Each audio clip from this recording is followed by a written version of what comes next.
మళ్ళీ మళ్ళీ భాగస్వాములు సహకరించారు. మళ్ళీ మళ్ళీ ఇదే విధంగా సహకరించాలి. మీరు అసోసియేషన్ అందిస్తున్న సేవలు ఇదే విధంగా కొనసాగాలని కోరుకుంటున్నాము.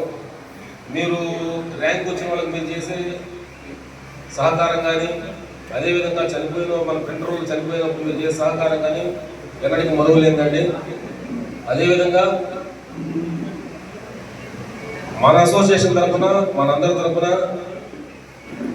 నేను కూడా ఇది మూలంగా ఒకటి ప్రకటించాలనుకుంటున్నాను. మనం సభ్యత్వం కలిగిన ప్రతి సభ్యుడు కూడా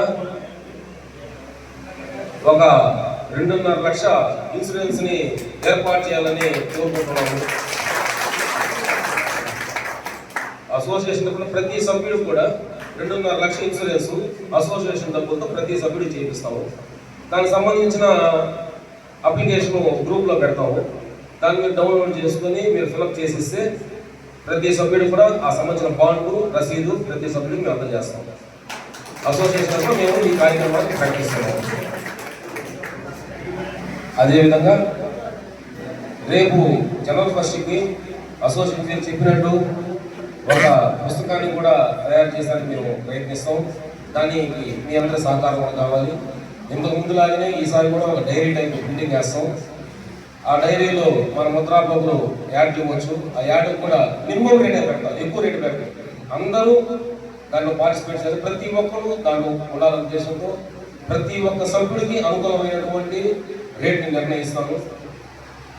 యాడ్ ప్రతి ఒక్కరూ ఆ డైరీలో మన యాడ్ చేసుకోవచ్చు. ఆ విధంగా ఆలోచించి కార్యాచరణకు ముందుకెళ్తాము. ఇంకేమైనా మీరు సలహాలు వద్దలుచుకుంటే ఇవ్వండి. సపరేట్గా మీరు నాకు చెప్పడం కాదు, నేను అసెంబ్లీలో పోయినప్పుడే మాకు ఈ ప్రాబ్లం చెప్పడం కాదు. ఇంతకుముందు ఉన్నప్పుడు చెప్తేనే మీ సలహాలు పరిష్కారం, మీ సమస్యకి పరిష్కారం దొరకద్ది. నాతోనో ఇంకొక ఆయనతోనో మీరు సమస్యలు చెప్పండి, పరిష్కారం కావు. మనం నలుగురు ఉన్నప్పుడు మీ సమస్య ఇంత పరిష్కారం అవుతుంది.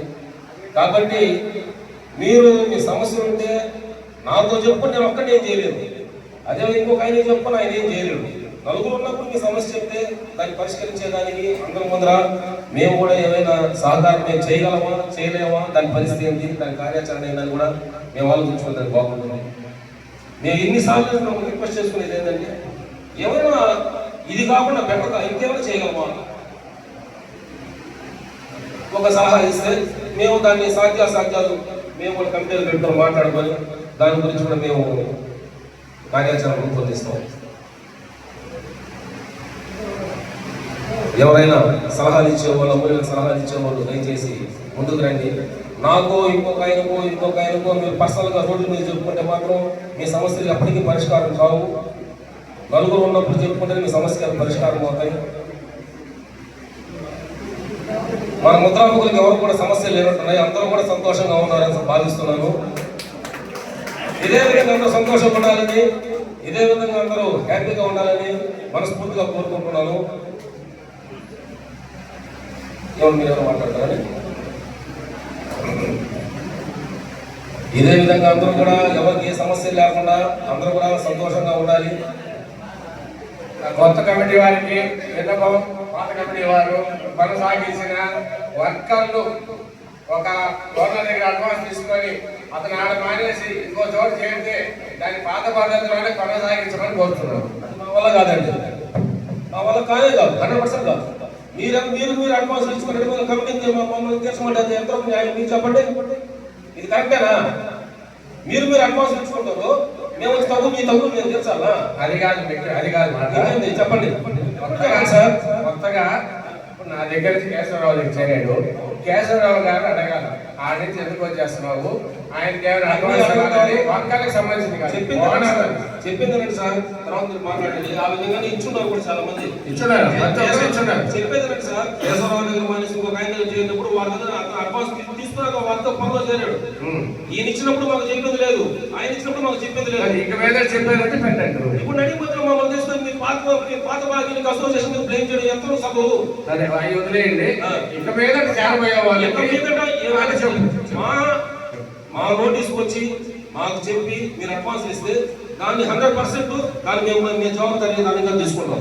అంతేగాని మీరు ఎవరెవరు మీరు అడ్వాన్స్ ఇచ్చుకొని మీరు చేసుకుని మీరు లాభం వచ్చి పడిపోయి దాన్ని మీరు అసోసియేషన్ బ్లేమ్ చేయడం అనేది కూడా 100% కరెక్ట్ కాదు.